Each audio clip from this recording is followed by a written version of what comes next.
Hi, y'all, and welcome to tonight's live stream.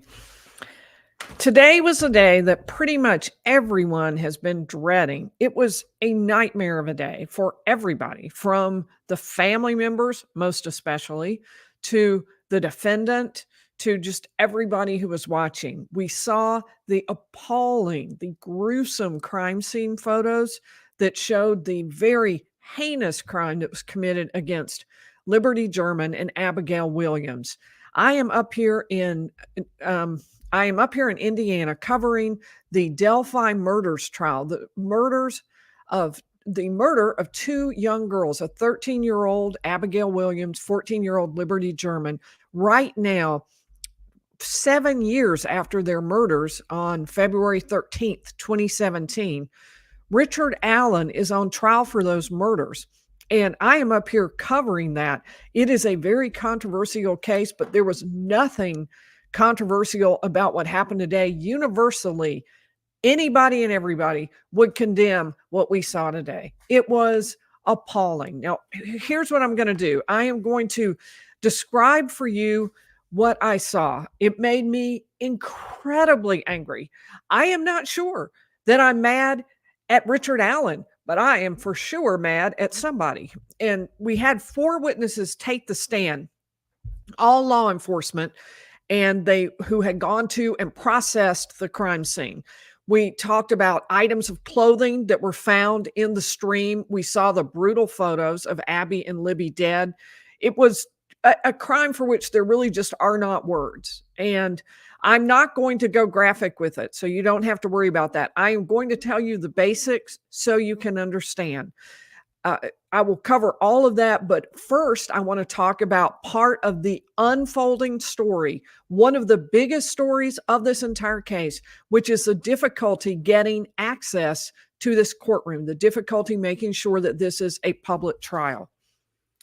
Now, I forgot to check. Let me make sure. Are people able to see me? Is it looking okay? Let me look up and see, did I get my thumbs up? Oh, good. Okay. So we're good. All right.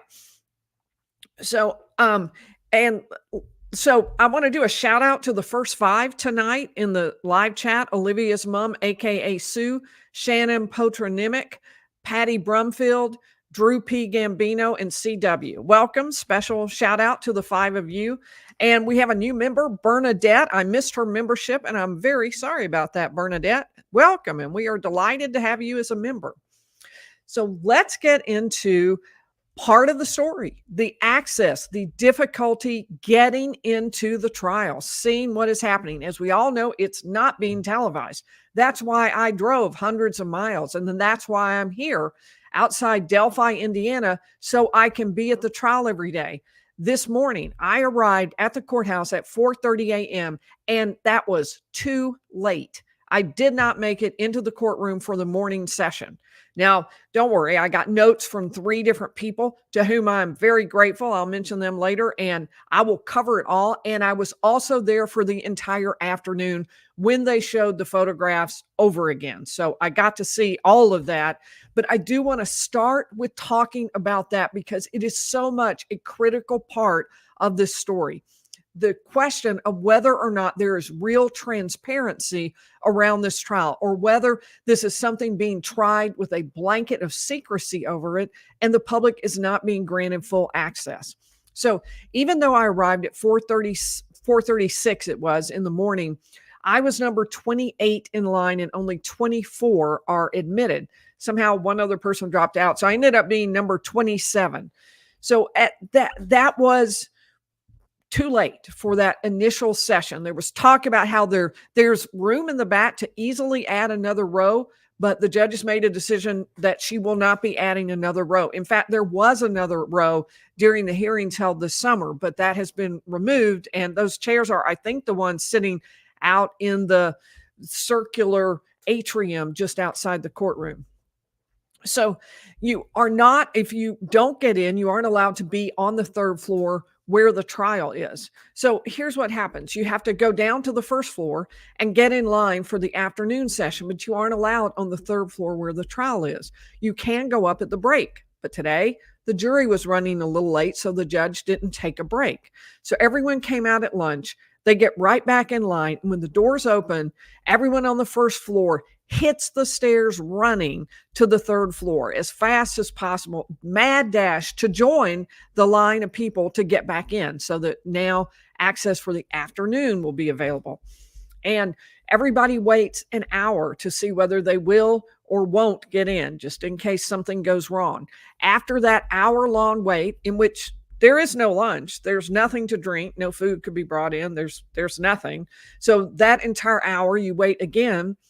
And then, fortunately, I was able to make it in that second time to see the afternoon session. And fortunately, also so grateful to get notes from some of the people who were there. We've been sharing back and forth. I got notes from both Lori and Leslie from Hidden True Crime, from Andrea Burkhart. So I'm fully covered on the morning, but I also got to see everything in the afternoon. So I can describe it to you firsthand because they did go all the way back through that again. In fact, there was an objection about that. Probably it was done at sidebar. Couldn't hear it. But I think they were saying, look, you've already done this once. This is cumulative. But the judge allowed it to come back in through another witness. So someone tried to instill some order to kind of make a list. Okay, here's who was in the order. And the guard said, you can't do that. The judge wants it this way, no rules, and she won't agree to rule on anything. So it's intentional chaos is what I would describe it as. And it is creating a real difficult system where people can't get access. So when you think about it, I mean, is it even possible to cover this trial on an everyday basis? Because if you arrive at, say, 2 in the morning and you get into the trial at 8, the trial goes from 9 to 6, usually pretty close to 6. And then you have to go back. You have to prepare a live stream. You have to go live for an hour.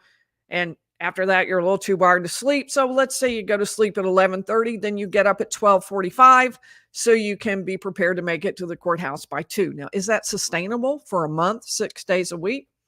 I'm going to suggest to you probably not. And so I don't exactly know what the solution is here, but I'm not giving up. I'm not quitting yet. And I hope I can figure out a way that we can make it through, because clearly this is a crazy system. I don't know if it will get easier. It didn't as of today. When you arrive at 4:30 and you're already too late. Wow. Just wow. So, but let's get into what happened today at trial, because it was the day that everybody has been waiting for. There is that bombshell argument by the defense that the crime scene photographs prove Odinists committed this murder, that Odinists set it up as a religious sacrifice, that they placed sticks in a fashion on top of the girls so that it was in the form of a rune. And they also painted in blood a rune on a tree beside the body. So we finally got to see this. We finally got to see what it looks like. So let me just take you through the day. It was, as I said, for law enforcement. We started with Darren Giacola. He talked about having, he's a detective for Carroll County, and he saw on social media that the girls were missing. So and one of the things he did early on, before they found the bodies, he tried to go into the girls' electronics, hoping he might find a message or something between say, Libby and her friend, something like that. But the electronics were locked. He said he tried to figure it out and wasn't able to access it that evening. So they were trying to figure out, where could Libby and Abby have gone? Of course, we now know the bodies were found the very next day on the 14th. They went missing on February 13th, 2017. He also talked about something we had not really heard about before, a disturbance leading from a downward angle from the bridge with bare ground exposed. I may have that. Let's see if I have that map put in here. I think I might. Let us see. Oh, good. I think I do. Okay. So do you see in little print, maybe I have a better one where you can see it a little bit bigger. I'll try that. Give me just a second. I will remove that and I will try another another shot to see whether there's something else I could show you, because I'd really like you to see that section really big. Let's see how we go. Okay. See the Monon High Bridge there? We know that the girls were walking across the Monon High Bridge. And by high, they are not kidding. It's 60 feet above the water. And what that means is that it's not a cliff 60 feet and a cliff over here. It's a railroad trestle, so it had to be relatively flat so the train could go across. It had to be really flat so the train could go across it. It's abandoned, of course, many years ago, but it starts back before the creek and it ends way into the woods on the far side. So you can't see me, way into the woods on the far side, so that it can be a flat area and it's sloped up from that area. So the Monon High Bridge, the girls were at the end of it, and I'm hopefully you can see my arrow. I'm not sure, but say right about where the word close is, but move it over to that white line. Say roughly in there somewhere is where the Monon High Bridge actually ends, and the girls were at the end of the bridge when we know that Libby filmed the person that law enforcement believes is the killer. We've only been shown 4 seconds of a longer video clip. The jury hasn't been shown the full clip yet, so we will wait to see what actually occurs with that. But in this, when the girls come off the Monon High Bridge, and we hear in that little clip, someone says, I think they say, guys, down the hill. And it's a very steep hill. And what we learned from this witness was there was a disturbance leading from a downward angle from the bridge where bare ground was exposed, as if somebody slid and made their way down. So that's proof, that's evidence that Libby and Abby actually were there at the end of the bridge and tried to go down as someone ordered them to go down the hill. Now, law enforcement believes the reason they were so eager to do that, to comply, is that the person had a gun, and that's why it was so extra frightening for them. So the Darren Giacola said he got a call from Detective Liggett that told him, this is now the 14th, the day the bodies are found, saying, because nobody found them that night on the 13th, said, go to the cemetery, they've been found. So he drives, and we'll add this back. Do you see the Morning Heights Cemetery at the top there? That's where more or less the staging ground was. You can see the bodies are located about where the X is. Based on what I saw today, I would say that I'll probably end up moving that a little bit lower. The clothes were actually in the creek, so I don't think my arrow is very good. So move that arrow up a little bit and the bodies down a little bit, and that'll sort of comply with what we saw today a little bit more crisply. So the detective said, go to the cemetery right there, Morning Heights Cemetery, and they've been found. He heard that there were clothes in the creek. So he started walking into the woods, and it's apparently very steep here from the Morning Heights Cemetery going downward toward the creek. Some parts very steep, some parts there's a ditch ravine that's extremely, extremely steep.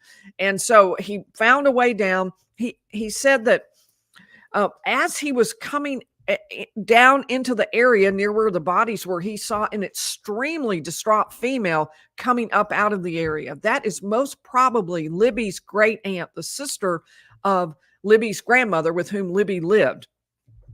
Now, the girls were found with Libby unclothed and Abby fully clothed. But they were not wearing, Libby wasn't wearing anything, but Abby was not wearing the clothes she had originally had on. She had on some of Libby's clothes. They were all jumbled up. So none of this made a lot of sense. Of course, they didn't know that yet. This comes out more over time. There was blood on or underneath both, according to this witness. As we saw later, there was a lot less blood underneath Libby. That could be an important point for the defense. They believe that the bodies were brought to this area and left there. They do not believe that Libby and Abby were actually killed right here. They think they were killed somewhere else and that there's not enough blood for the entire crime to have happened right there. However, there was a fair amount of blood, so there had to have been some gushing blood right then and there. So I don't know exactly the defense argument, but it definitely seemed to me something happened there based on the blood around the bodies. So Abby's clothing was wet, and that would indicate part of what law enforcement's theory is, which is the X there for the clothes next to and in the creek. They were really in the creek. The girls were forced, they believe, across the creek. They were at the south side, about where the Monon High Bridge is, below the creek, and they were forced across it up into the area. And now I can probably add this back. So you can see where the clothing is. Again, I'd move that bodies thing a little bit lower based on what I heard today. And so they were forced across the creek up toward where the bodies were. They were located, they had large lacerations to the neck where they had been cut, and that's how they were murdered. They were 30 to 40 yards south of that cemetery I showed you in the map, and you can see the creek from where they were. There were differing estimates. Was it 10 to 15 people? Was it, 10 to 15 feet or 20 feet from the creek, but something along that order. Now, there were a lot of questions for each and every witness about, were you carrying a gun? And if so, what was the gun? The reason for that is an unspent bullet casing was found at the scene between the bodies of Libby and Abby. We knew that much, and we know that law enforcement believes it has traced that exact bullet casing, unspent bullet casing, back to it had been cycled through a gun owned by Richard Allen that they found in his home.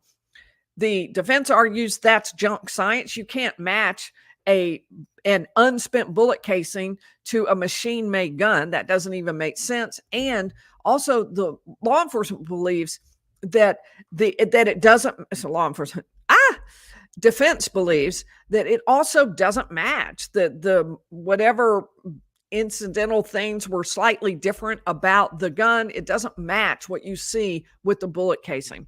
So we did learn, though, for everybody who came today and who was present at the scene, none of them was carrying a .40 caliber a gun at all. So the point being, none of them could possibly have dropped that unspent bullet casing at the scene.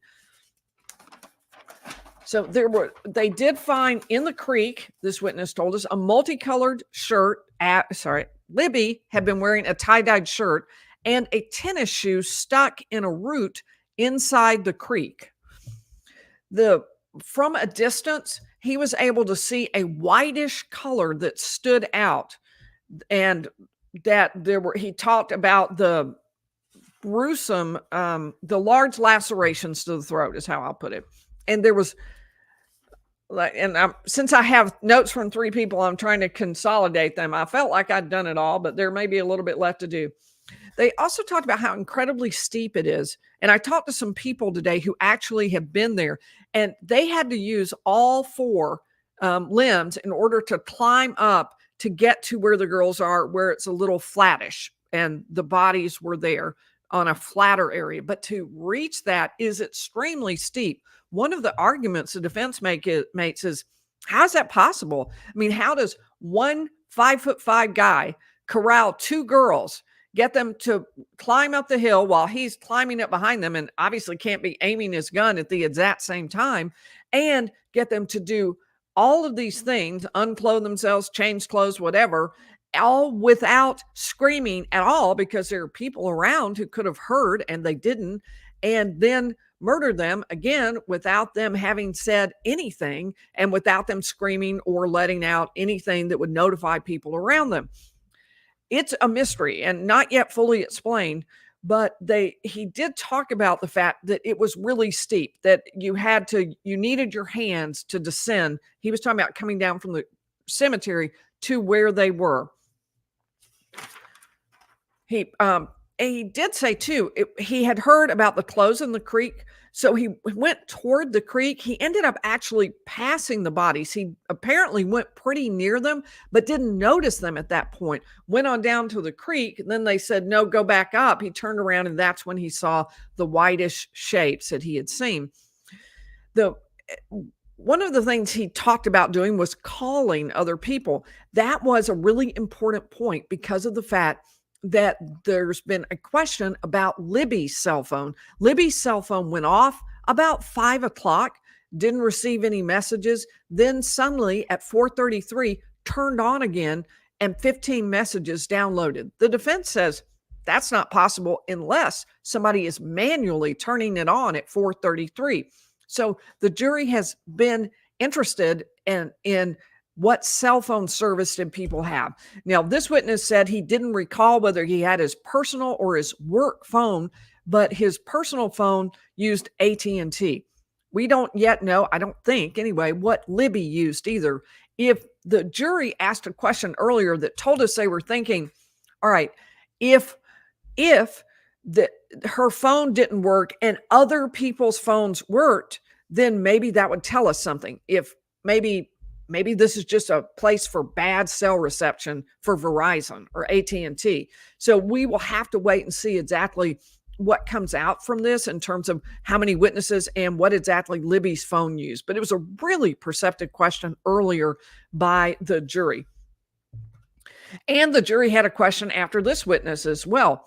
Wanted to know, let me go back to one point. I said that he had passed the two bodies, didn't even really notice them. Now, that is an important point. The defense has been trying to suggest that the bodies would have been visible to people who were out searching for them the night before, that people across the stream or searching near them would have spotted the girls if only they had actually been there. The fact that no one saw them, the defense says, means they weren't even present there. And so they would like to say that they were visible. The fact that he walked past them was an argument against that. All right, so let's see if I finished. I think I've now finished that witness, and we move on to the jury's question. I wanted to tell you. They wanted to know, what electronics was it that you were viewing on the 13th? And the answer they said was a tablet, iPad, tablet of some sort, but it was locked. So it didn't really matter. They didn't actually view it. They had it in their possession, but they didn't view it. The next witness was Jason Page. And he also, another law enforcement, he was talked about pulling out, mapping, roping off a crime scene, taping off, there's probably my word, the size of a football field. He said they wanted to go really big and they could always make it smaller, but they wanted to go big to start with. And he talked about them even having a dive team right there in Deer Creek looking for evidence or anything they could find. Ground zero, where the girls' bodies were, they roped off an area 30 to 40 feet in diameter so they would get all the area around them. And they spent a substantial amount of time searching for that. Now, I have a ton of people to thank. So let me thank Melissa Hicks, Danielle Ortega, and Mufasa's illegitimate son. They're both new members. Welcome. We are so glad. And thank you, Melissa. And Dana W., thank you for the super sticker. M. Meyer, intentional chaos. Indeed. Indeed. Thank you. And I'll get to everybody else in just a minute. All right. So Abby, as I had mentioned, was clothed. Here's what Abby was wearing. She was wearing shoes, jeans, a black sweatshirt, and a red, you could call it pink, shirt underneath it. Not quite a camisole, just a tank top maybe underneath her other clothes. There was a large blood stain. The whole area, according to this witness, was saturated with blood. There was a lot of blood, he believed, in this area. Libby had her eyes and mouth open, and there was blood on the side of her face and her neck. There was also blood coming down into this area right here. And there was a lot of question about how it flowed, because it seemed as if maybe it had gone upward. There had been some talk about whether the girls had been upside down at some point. There was a lot of question about where exactly the blood moved. We are going to hear from blood spatter experts who will talk about that. There was a place where blood was on Libby's leg, and it seemed to flow up and across her leg in a way that physically would not have made possible. Both girls were on their backs. Libby just lying there flat on her back, and then the the difference for Abby was her arms were curled upward and inside her shirt sleeves like that. So they were curled upward toward her. And then one leg was bent under the other. So kind of like that. And that's what she looked like at the scene. Both of them were just a ghastly pale. It was really horrifying. I mean, I can't even describe to you how bad it was. And that's why I'm not going to describe it to you. I'm just going to give you the part that you need and that you need to know in order to understand what happened and to make some intelligent, thoughtful conclusions about what happened. But I'm not going to go into any specific detail. There are parts you have to know, and that's what we'll talk about. There were branches on top of them. And I will say, because everybody's going to be wondering, what were the branches like? Did they look like runes? I can't say runes, but I did think they looked like they were laid in the exact same way on top of Libby and on top of Abby. And one girl, however, had 3 on her and the other girl 2. So I think it was Abby who had 3 and Libby who had 2. So it did look, it was sort of like a cross, but it wasn't exactly like a cross. It's difficult to describe. And I tried really hard to do some drawings for you. But as you saw my drawing of the courtroom scene yesterday, that is not going to work. So I did the best I could. But I think it's better to just sort of describe it. Let's see if I have anything I can show you. I really don't think I do. I don't think I have anything that can show you. It was just really difficult. The 2 girls were facing they were near each other. They were not. There have been talk about how one was on top of the other. Well, that was just incorrect. One was not on top of the other. They were both lying separately and both lying on their backs. But as far as as they were pointed with their feet kind of toward each other, so out in a V, more or less, with their feet together. The bullet was found right between their feet, right around that area. They spent a lot of time showing us that. We'll get to that in just a minute. So during the period when those crime scene photos were being shown, the attorney Baldwin put his arm around Richard Allen and was talking to him, whispering to him as the pictures were shown. One of the points of that would be for Baldwin to make the statement that this is upsetting for Richard Allen too, because they contend he didn't have anything to do with this. So for him to see this is as upsetting as it is for anyone else to see. Let's see. All right, I'm going to skip that. We will move next to, all right, we're still on Jason Page. And to give you a little background on him, because my notes are a little out of order here. He was for 24 years with the Indiana State Police. He was a crime scene investigator for 16 and has processed 1,000 crime scenes. I think he said about 100 of those were murder. One of the issues was the flow from the throat to the top of the head and the question of whether or not could Libby have been upside down. There was a lot of confusion around that. Both of her hands were bloody, very bloody. Her face was turned to the side, looking sort of toward one of the branches, I guess, but that's how it was. Her arms were out straight. Her right thigh had blood across the leg, and the tree blood was actually not facing the girls, but away from the girls. The witness on cross-examination, and this was by Rosie. We've heard from Baldwin a lot, but this is really the first time I think Rosie has done a witness here in this trial. And Rosie said he did not know. Rosie asked him, you don't know when she died. Between 2/13, the day that the girls disappeared, and 2/14, the days the bodies were found, you don't really know exactly when in that period of time these girls died. And he said he did not have an opinion about that. And he hit back on a theme the defense has been developing, that there could be scavenger animals in the area, raccoons, buzzards. And he said, did you look at that? That could tell you about the crime scene, right? About maybe the timing of it. And the witness just said, not necessarily. He said, well, you could use insects, right? And he said, Well, we might on occasion, but not in this particular case.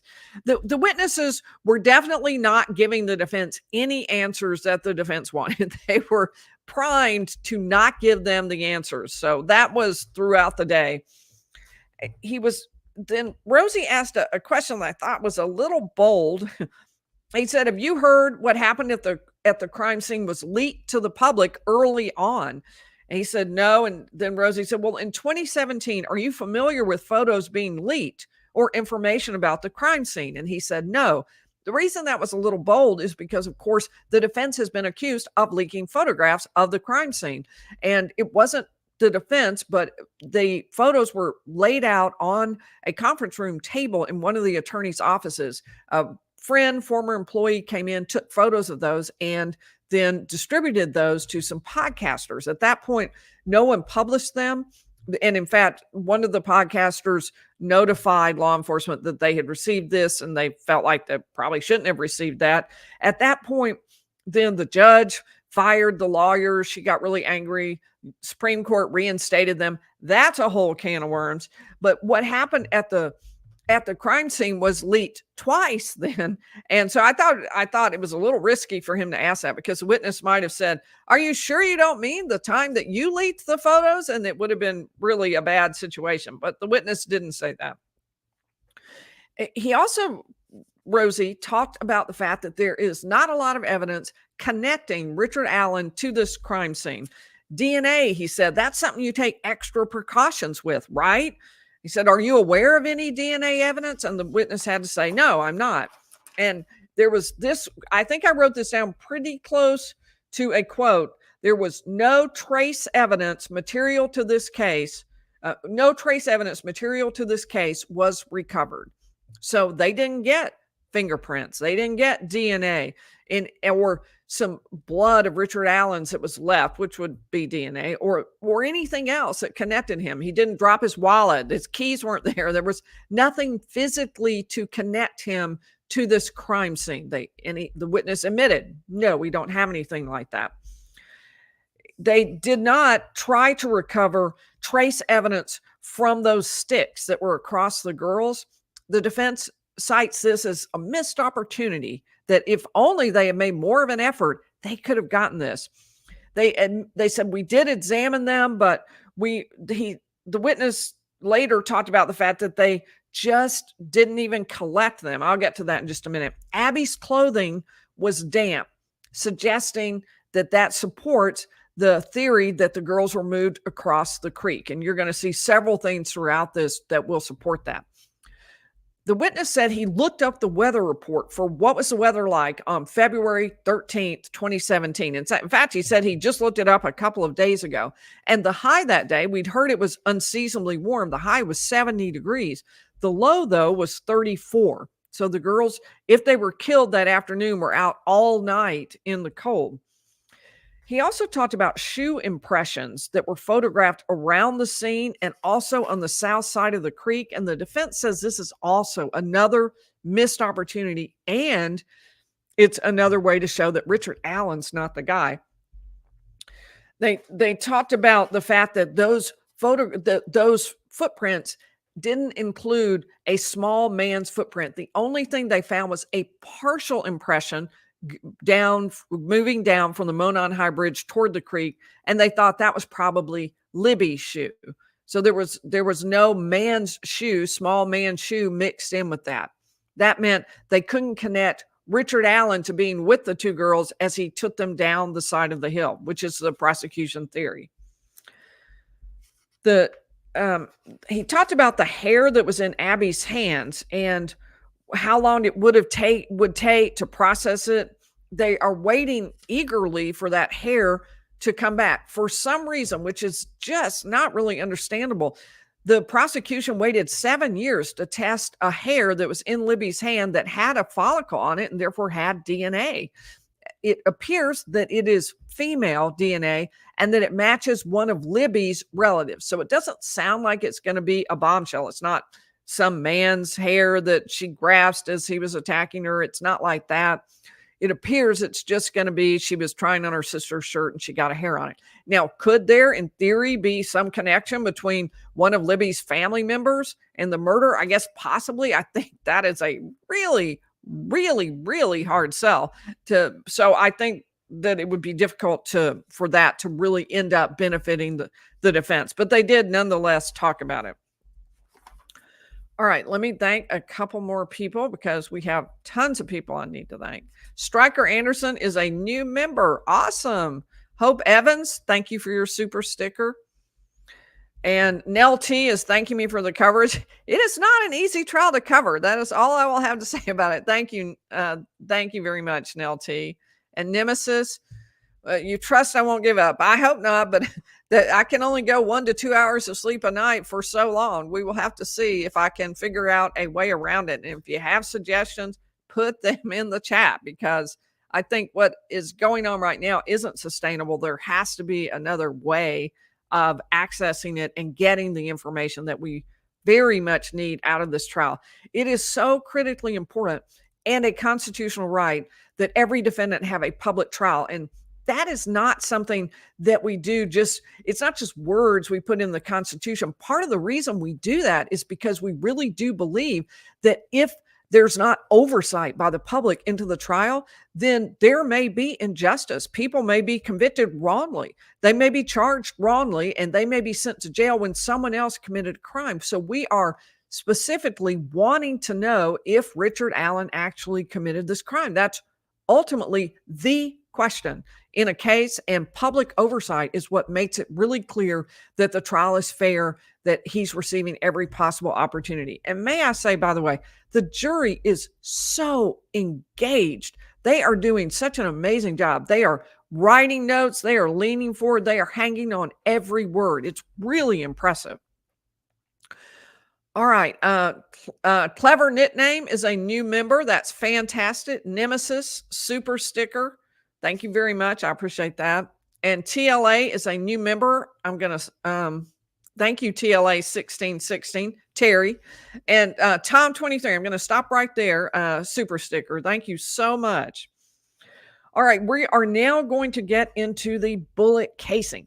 Huge issue today during the testimony. And the bullet casing, as I mentioned, was found between the bodies of the two girls right at their feet. So the girls are lying like this, and the bullet casing is right there between the feet. So there was a stick that was over the bullet, just kind of, I don't think it was literally over the bullet because it was coming off the girls' bodies. The projectile was facing downward. It was really amazing that they found it. And I'll tell you the story when we get to the next witness. There are no photographs of it being lifted out of the ground, and there are no photographs or video of it sitting on a countertop in the lab before it's being tested. The defense has made a great deal about that. I do think it backfired. I think it ended up creating a problem for the defense with the jury. But this particular witness said, well, I wouldn't normally take photos or video of that being taken out of the ground. I wouldn't really be focused on that. And it's not necessary to place it on a table and photograph it. I wouldn't do it. The defense had a good point, which is, what if this particular bullet that you pull out of the ground had a dent or a paint mark? Because that might make it very identifiable. And the fact that you didn't document what it looked like, that creates a problem for us, the defense. You say it completely matches Richard Allen's, but you didn't show us pictures of exactly what you took out of the ground. So how do we know it wasn't changed or altered somewhere between the time you pulled it out and the time you tested it? He was never asked to inspect lots of things around the area. The defense said, well, you weren't asked to inspect around, let's see if we can pull this up. See the Mears farm up there, and there are fields around it. They said you weren't asked to inspect around the Mears farmhouse and the cornfields. You weren't asked to inspect behind the Mears farm. You weren't asked to inspect over by the Freedom Bridge. You didn't search around the Hoosier Harvest Store, which is really between the Freedom Bridge and the Mears entrance up there. closer to the Mears farm. They said, you didn't look at any of that. And so that was the point, being that this search wasn't really complete, that law enforcement didn't do a good enough job looking for the evidence that would have, they believe, shown Richard Allen couldn't be the killer and help law enforcement finger the right person. So they went into a list of who was at the crime scene.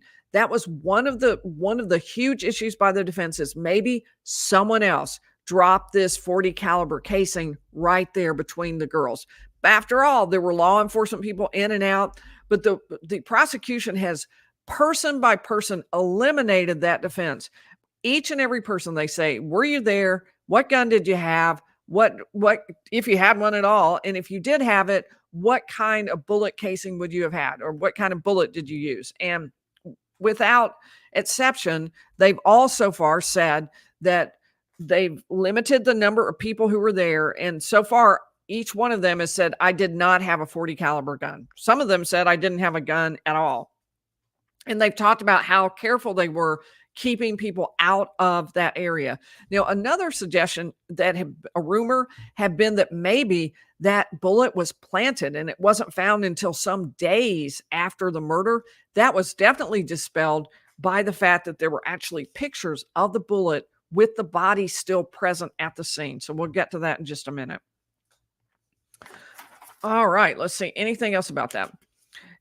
The witness was asked, well, would it be helpful to show the round being plucked out of the ground and that it's the same as the one you actually tested that you say is Richard Allen's? And the witness said, well, okay, yeah, it could be. So they got that far with it. The next witness was Dwayne, I got his correct last name, Datsman, Dwayne Datsman. He is now a courtroom security, but retired from the Indiana State Police, years with the Indiana State Police. He was a sergeant in the lab for 20 years. He went to this scene and did scene photos and aerial photos. He said he had no firearm with him. Yet another person eliminated. He talked about ground zero, and which was within several feet, he called it, around the bodies. He arrived at that at 1:21 p.m. and left at 10:30 p.m. So a long period of time processing this. Abby was, we saw, this is when I began to see the photographs for myself. Abby having her mouth open, blood from her neck onto the side of her face. Libby had some blood on her heel, so as if she had maybe stepped in some blood. And here we finally got a description of how that bullet was located. And really, it was quite a story, because they were using a blue light around the bodies to find blood. This blue light would illuminate areas where they would see blood, and they would know, okay, here's an area, there's an area. That's what they were looking for. Well, this particular witness didn't wear the goggles that you normally wear so that you can see it. I've forgotten why he said there was some reason that he wasn't wearing those orange goggles, like they bothered him. I can't remember what he said, but he kept, as they were shining it around, since he wasn't wearing the goggles, he kept seeing something glitter right there in the leaves. And he saw it, but saw it again. It's like, wait a minute. And so he brushed the leaves away and found this .40 caliber cartridge. Now, could it have been there for a long time? Yeah, sure. Could have been. There is hunting he talked about in the area. There are deer in the area. So possibly there could have been one there all along. But it was quite a coincidence for it to be right there between the girls' feet. He talked about the head of the unfired cartridge being face down, and what he could see and what was shown on the photograph was the base of the bullet casing. So that ultimately was pulled out. There were no other cartridges located anywhere in that crime scene. That was the only one. But of course, it was kind of amazing that they even found that one, because it was covered with leaves that had to be brushed off. And if they hadn't done that light, probably no one would have seen it. That's what made the glint. He talked about the sticks on the body, and they discussed what are we going to do with these sticks? And ultimately, they decided we're just going to leave them there. And they didn't see any blood on them. He said they were rough and crumbly. Some of them had lichen on it. They decided they had no evidentiary value. And so they didn't collect them or take them into the lab for examination. Now, the defense made some good hay with that, about the fact that obviously those should have been pretty important to the scene. They were actually touching the girls. And the defense wanted to know, well, couldn't somebody touch DNA beyond that? For example, someone put those sticks on the girls. Oh, another thing I wanted to mention to you, when I heard about these sticks arranged on the girls, in my head, I thought maybe somebody was trying to camouflage them, trying to hide them. And I pictured branches, leafy green branches, or maybe evergreen trees that were being put on the girls. It wasn't like that. It was literally sticks. So it didn't really do a good job at hiding a body. If that's what it was aiming for, it was just really ineffective. That just is not how it worked. So in fact, he said that there were two different things I wrote down, so I cannot tell you exactly which one is right. Usually I try to clarify these with other people, but I didn't realize till I went back to my notes that I had two different things. One was that 2 to 3 days later, he went back to collect those sticks. And the other was that on March 3rd, he went back to collect those sticks. Either way, it was after the crime scene had been processed and the entire processing had ended that he went back to get them. Now, the defense tried to get him to admit that he went back because somebody said, what do you mean you didn't bring the sticks in? Go get those sticks, bring them in. We're going to test them. But he, at that point, he denied that. He didn't really answer why he just went back. It wasn't really clear. But I think probably most people figured, yeah, somebody said you need to go back and get those. At least somebody started talking about it, and he thought to himself, I need to go back. In any event, somebody concluded it. He also talked about the disturbance in the soil down to that drive right below the bridge, and how he tried to find shoe impressions, found only that partial one. The searchers had climbed through the dirt looking for the girls, so he just figured we don't really know who's what here. He did not find shoe impressions of what he called evidentiary value. Now, the cross-examination talked about whether or not the crime scene should be photographically documented, and he really wanted them to have photographed the bullet being taken out of the ground. And I think that backfired. In just a minute, I'll explain to you why. He talked about the fact that maybe the tip could be this kind of tip or another type of tip. If you don't show us a picture of it, how do we know which type of tip this particular one was? He did not actually notice that Abby's clothes were damp. The defense trying to make the point, well, you weren't that observant. He did not see shoe prints of any evidentiary value, but there were some that looked similar to the victim's shoes, which seems like of evidentiary value. Did you see a small adult male print next to the victim's shoe print? No. And he refused to agree that this was an odd crime scene, which I thought was a little bit... I told you that the witnesses were really oppositional with the defense, and there were some of these things that they just should have agreed with. I mean, by any standard, this is an odd crime scene. 2 young girls found dead right next to each other in the middle of a park with sticks on top of them. That's just odd. There's no way around it. There was a question then from Baldwin, or whoever was asking this, I think it was Baldwin. Have you ever seen sticks arranged in a pattern on a body like this before? And there was an objection by the prosecution to the word arranged, and that was sustained by the judge. Now, what that was about is the judge has told the defense they can't bring in their theory that Odinists committed this murder and that these sticks were arranged in rune forms. That is very controversial, that ruling. Many, and I would be included in this, think that the defense should have been allowed to bring in at least some of those third-party culprits and some of the evidence related to those third parties, and that it makes it very risky on appeal because all of that was eliminated. And he does have the right to present anything he connects up to the crime. All right, they asked about whether it would have been wise to maybe get some blood spatter from that tree that had what the defense says is an F on it, and what the prosecution apparently believes is handprints from Libby. And they said, no, the photos documented it well enough. The witness did. Said, are you aware of sticks or other items left behind that did have blood? And he said, maybe smaller ones. And the defense point was, well, that's pretty important. That's like really important. And also, this was a good colloquy by the defense attorney. He said, he said he didn't collect the sticks. Remember, he said they were of no evidentiary value. For the most part, they were crumbly.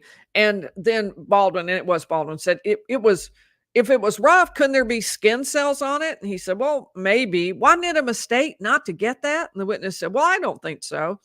Well, somebody placed that on those girls, right? Maybe there were skin cells on there. And the witness said something like, unless he was wearing gloves, or maybe Baldwin did. And he said, the witness said, I think it was the witness said that. Baldwin said, well, was he wearing gloves? And the witness said, I have no idea. And Baldwin said, yeah, that's exactly right, because that was his point, is you don't know whether he was wearing gloves, so why don't you collect it, and maybe you'll get lucky and you'll get some touch DNA. And at some point they did test it, but it was some period of time later. Well, I guess I don't know yet that they tested it. I know they collected it. All right, let's see what else. And he also was not asked to look at those areas around the Mears farm or around the Hoosier Harvest store, anything like that. What was the temperature of the girls when they were found? That was another question, important one. And he said he didn't know. They didn't test. Should you have tested, he asked. He said, well, they didn't want to insert anything due to the potential that there had been SV. He said, well, couldn't you put a thermometer under the armpit? And they had not done that. So a couple of these things, and he went into how do you calculate the decline in body temperature? And the witness really didn't seem to know the answers around this issue. And it's so important because the temperature of the girls' bodies might give a clue to when they were murdered and could prove whether the defense is right that the bodies were left there sometime between 2 and 4 in the morning, or whether the prosecution is right that they have been dead since the earlier afternoon. So did anyone measure the air temperature? He said it was 41 degrees on the 14th, which was a little different from what we had heard from the other guy, although he was talking about the 13th. So maybe the 70 degrees had gone away by the 14th. Talked about some items that were not collected, such as another bra, a sock, a shirt on a bench, a Jimmy John's cup with a straw, an energy drink, and a couple of cigarette butts fresh at the entrance to the bridge. And some of these were collected. I don't know if any of them were collected. He went through, I understood this to be a list of things that were not collected. The prosecution then pointed out that core temperature is the temperature at the center of the body. So you can't measure that by putting a thermometer under an armpit. That's not going to give you the core temperature. Although, I don't know, it might be pretty close. They'll have to ask probably either the some kind of expert related to that. But at this point, the argument that they couldn't take the temperature because of worry about whether there was SV, that's sort of where this entire issue ended. The cross-examination ended with this question. If you had it to do all over again, would you have taken a photo of the end of the bullet to show the jury so it's the same as the one that you tested against Richard Allen's gun? He said, I imagine I would have. But then, and this is where things headed south for the defense. The jury asked a question, and they have asked fantastic questions, really perceptive and showing great involvement. And here it was. Would there be any reason that the bullet submitted to evidence would be a different bullet? Which gave the witness the opportunity to say, no, it would be the same. It would be exactly the same. I put it. And the next question, is there a process to ensure jury is seeing evidence that is not tampered? And that gave the witness the opportunity to say, we have policies and rules and chain of custody. And I signed this in to an evidence clerk, and we're really careful with all of this. There's a chain of custody. We don't just willy-nilly, throw things in a bin and then they figure out what case they're going to assign it to. We're very cautious and careful with them. Baldwin did not have any questions after this. And it really, I thought, made an impact because the jury was saying, look, is this a real concern or is this just a question that's kind of made up by the defense? And I think the answer came back pretty soundly that it's not a real question. These are kept in a careful chain of command. It also prompted a real change in the way the prosecution handled the rest of what they were doing. Throughout the rest of the day, they were extremely careful with everything they said about chain of custody. They went into phenomenal detail. And then you put it in what kind of container and what was it made of and why did you use a paper container instead of plastic? And they went in detail. And who did you take it to and who took it? You took it personally. Okay. And you took it to, you took it to the evidence guy. And what did you do? I signed it in. And what did that person do? Well, they accepted it and then it was numbered. And they went into a lot of detail to reassure the jury with an issue that they were obviously worried about, an issue about, are we getting legitimate evidence that's actually been processed that comes from the scene and that there's no problem or issue with? So I thought that it led to sort of a change in the tenor in that area.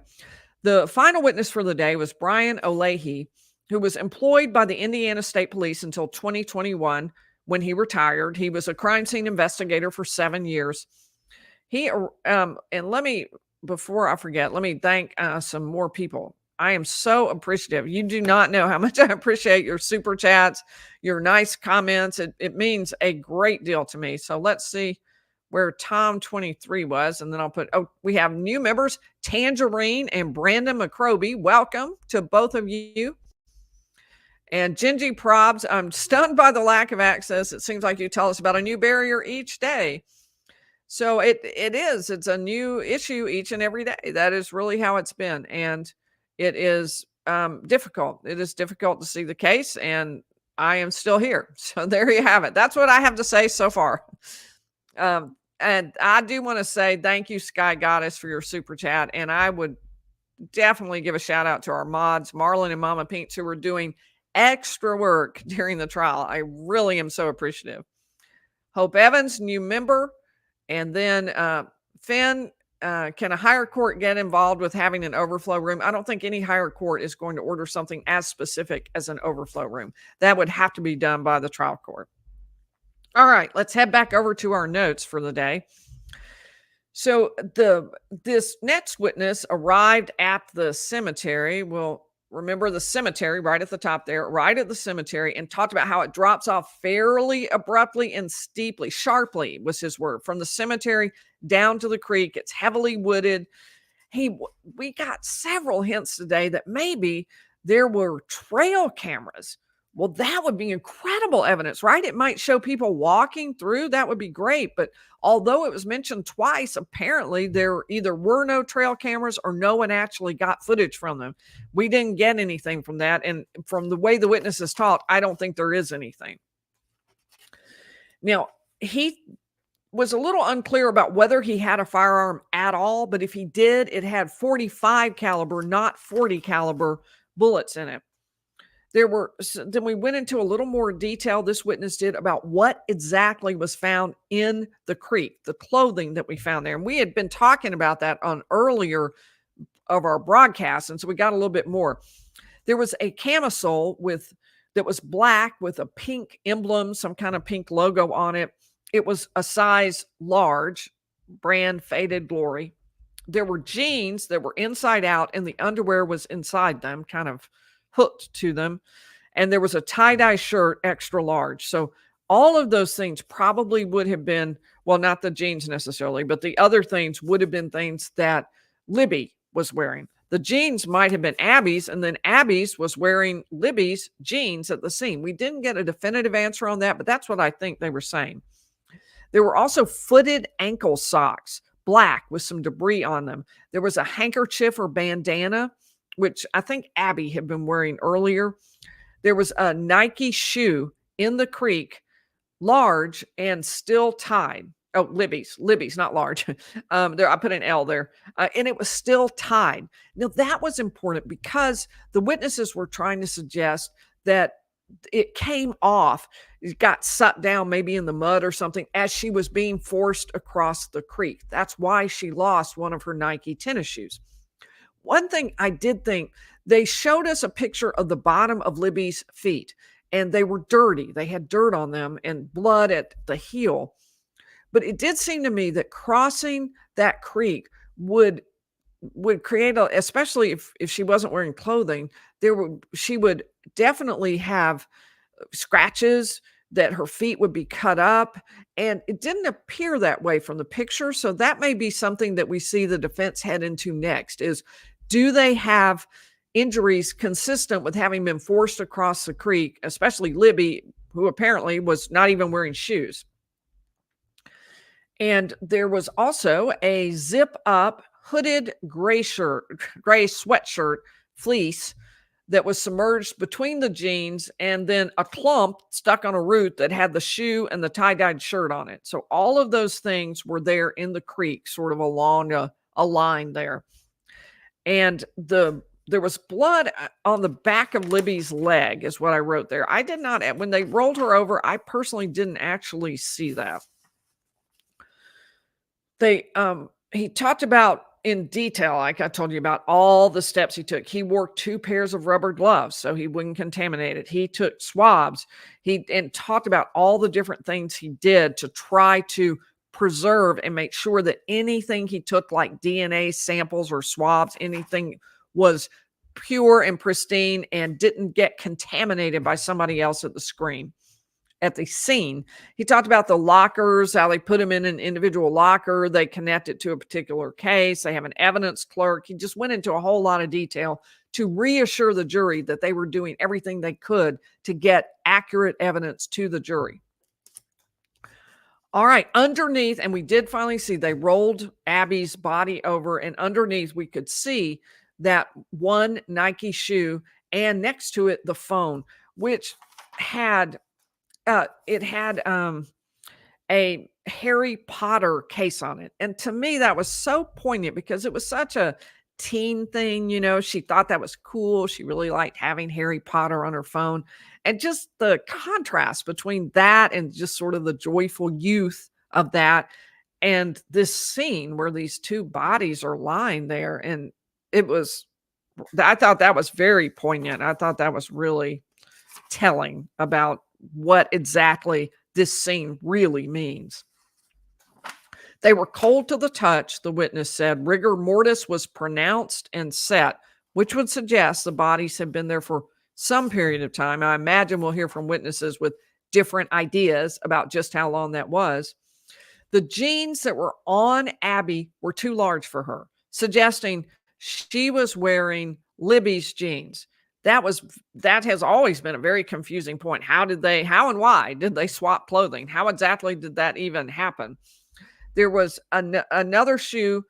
The shoe underneath her was consistent with the one in the creek. They were a matching pair. And remember, the one in the creek, if I didn't mention this, was tied, suggesting that she'd actually been wearing it when she lost it. All right, okay, I have hit the end of my notes. So let me head over into the chat and I will answer a few questions. Let's see where we were thanking people. I was with Finn, looking now for Finn so I can thank other people. I'm not finding Finn. I am looking for Finn. All right, I'm just going to stop. Oh, there we go. Okay. SR, are you allowed to discuss the questions that the jurors put forth to the people on the stand? Yes, to the extent we learned them. Thus far, it appears the judge has read each and every one. The procedure is the jury asks a question in written form and they hand it to the bailiff. Sometimes I can see who asked it. A lot of times it happens and I can't really tell who wrote that down initially and passed it in. And then the bailiff takes it to the judge. The judge reads it, calls the lawyers up, and they have a conference. They turn on some static so people in the courtroom can't overhear it. They all have this conference. She comes back on the bench. That conference is about, is this a question that can be answered? And a lot of times when jurors are allowed to ask questions, the things they're asking about are the things that jurors would want to know, but that have been ruled out under the rules of evidence. That's not the case here. These have all been questions that were just highly practical, and the judges read them, as far as I can tell, all of them without any redaction, just read them and had the witness answer them. So in my coverage, I covered every single jury question that I've heard. If I missed any this morning, I don't think I did, because I did talk to 3 other people and get their notes. So I don't think I did. But those juror questions I've given to you in their entirety. So and I think they're so important because they are a window into how the jury is thinking and what they're worried about. So that's why I always try to include those. I think they're really, really important. All right, Gretchenaro, thank you for the super sticker very much. I appreciate that. And DC Primetime, oh, thank you. Thank you very much. So Genji Probst is asking a question about Haldol being used in prison because that was one of the drugs that was given to Richard Allen. He claims that the prosecution says he confessed multiple times to the crime. He says, well, the reason for that is you heavily medicated me and you tortured me basically by putting me in a situation where I was in solitary confinement for 4 solid months. People were yelling things at me. I was not allowed out. And this whole living condition, given my already existing major depressive illness, meant I was just driven nuts and I started confessing. That's what his argument is. So she's asking about the use of that in prisons. All I can say is I think that is the name of the drug that was prescribed to him. We'll hear more about it, but that's what I remember too. So all I can say is it must be legal. Thank you, Coco. I appreciate that. And Punk Rock, I appreciate that as well. So DC Primetime is saying that so far, DC Primetime is kind of leaning toward RA being guilty, but is it beyond a reasonable doubt? I am really, one of the reasons I'm up here is I really don't know. To me, it's most important that he receive a fair trial, because I cannot tell you after seeing these pictures how much I believe someone must pay for this crime, but it has to be the right person. If it's not the right person, as I've said before, that's not justice. That is injustice. And so the right person needs to be the one charged and then convicted of the crime. All right. Truth and transparency. Thank you. Yes, I definitely do need more rest. I don't think it's going to happen tonight, but thank you very much. I appreciate it. Amanda Thee, was the bullet under the leaves? Yes, the bullet was under the leaves because the witness talked about brushing the leaves aside, but he saw the glint. He saw the glint in the light, so part of it must have been exposed, but then he brushed the leaves. There was talk, well, what did you do? And he said, I lightly brushed the leaves aside to expose it. I will say they showed the picture on the screen and it could have been my angle or how far away I was. I really couldn't see this. Obviously it was there because they physically have it, but I just couldn't see where it was. They were saying, here it is. And I don't know. I just couldn't see it. And thank you, Kathleen, for the super sticker. All right. We'll take a few questions. We've gone pretty long and I have to get up very, very early. So let me go back and see if I can get some of the first questions. My goodness. There were a lot of questions quickly, so I may not have been, I should have been faster. All right. I'm just going to start here. I'm sorry if I didn't go far enough back, but Noble Terabus asked me about whether this was similar to a tarot card. I don't know. I'll have to look at that. I don't know anything about tarot cards, so I can't really answer that. I have now seen the pictures, so maybe I can make a more informed thought about whether or not that's the case. C. Butler wants to know, was there an R kit used? The answer is yes. We heard a reference to it. And from what I understand, the way the prosecution phrased it in opening was that Richard Allen kidnapped these girls in order to have his way with them, but he was interrupted before he could. And that we will know that Richard Allen will tell us his motive and how he did it. And as far as how he got interrupted, the only way they can know that, I think it must have been in one of the confessions, because I don't know what they mean by interrupted. But apparently this R kit is going to be negative. We have not heard anything about what it was, simply that they were going to do one. These witnesses weren't involved with that portion. That will come later with other witnesses. Could a vehicle get into the area where they were found? Sky Goddess asked. No, I don't think so. A vehicle could not get into that area because it was just too steep. I don't think there would be any possibility of that. There was across the creek, there was a road that vehicles travel that goes to a home right there. So a vehicle could travel along that road. Then there's a slope downward where they saw the slide, remember, in the dirt going down to the creek, and then cross the creek, and then it's a steep climb up the other side. So they agree that the girls moved from one side to the other, but they don't agree about there being a vehicle there on that pathway. The defense thinks there may have been, and the prosecution says, no, this was one guy on the bridge. This was Richard Allen. All right, looking for a few more questions. Let's see. Linda, were there any bruises on the girls? I didn't see any from someone holding or carrying them. I didn't really see any in what we saw today. I did not spot that, and I didn't see a lot of cuts or scratches like you might have expected if someone was walking through the woods and they weren't wearing clothing. So I found that, frankly, very confusing. I do not fully understand it. I don't have answers yet. I'm very curious. Harry Potter is cool, says Nursey Dog Mom. Yes, and yes, indeed. And that was a very poignant thing, I thought. Tina, why was Richard Allen suspected, and at what point did he become a suspect? Well, obviously, he had to have been suspected before they matched that bullet casing to his gun. And because they got a search warrant to get his gun and then matched it. So they suspected him before then. The facts that we know about, they didn't have the confessions yet. So we do know he admitted he was at the scene, that he admitted he was on the bridge that day. He admitted he had gone to the park that day. There was video that of people going by who said they saw his car in a certain lot. So we knew that there were some things that connected him to the scene, at least to the park. But there really was very little other evidence. That's been one of the hard fought issues, is how little evidence there was to connect him to these crimes before the search warrant and before the confessions, both of which happened after the arrest and not before.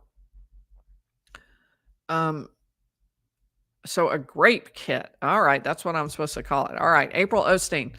Does it statistically make sense that a 50-something-year-old with no criminal background would commit this gruesome of an offense? Seems odd to me, but maybe I'm just naive.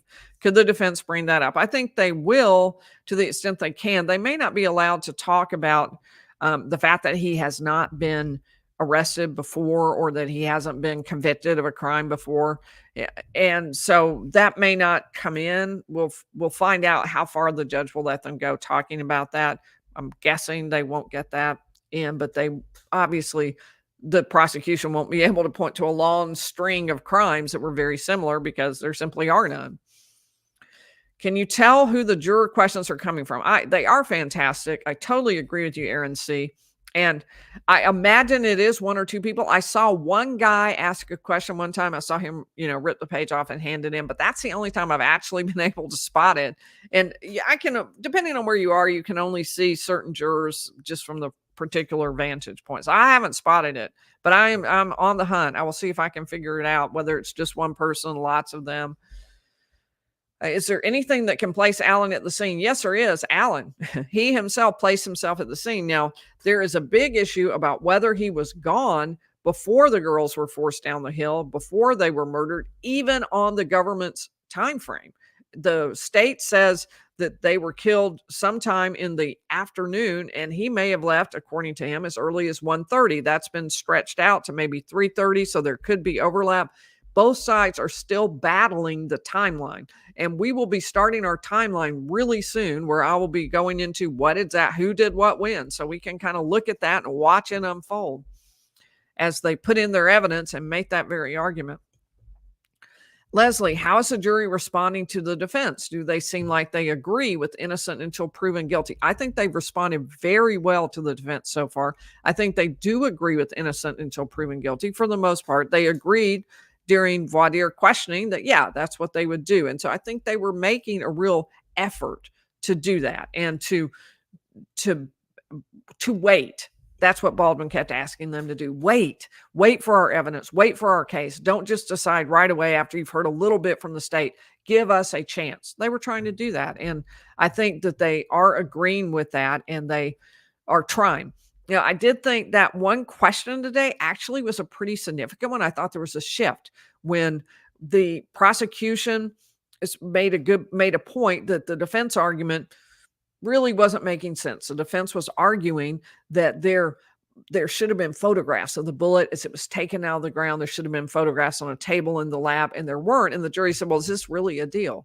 Is this really a thing? Is there a big risk that the real evidence isn't to us? Have you bothered to make sure it's really there? So the state is now taking that opportunity to be really specific with exactly the chain of custody. Olivia's mom is wondering if the casing is even related to this crime. And if that's gone, what do they have on Richard Allen? The two biggest things are the confessions and this bullet casing. So both of which they only got after they already suspected him. So with very little more than that we know about anyway, very little more than the fact that he put himself at the scene. They got the search warrant, and then they got the gun. And that's when they actually moved to begin the prosecution process.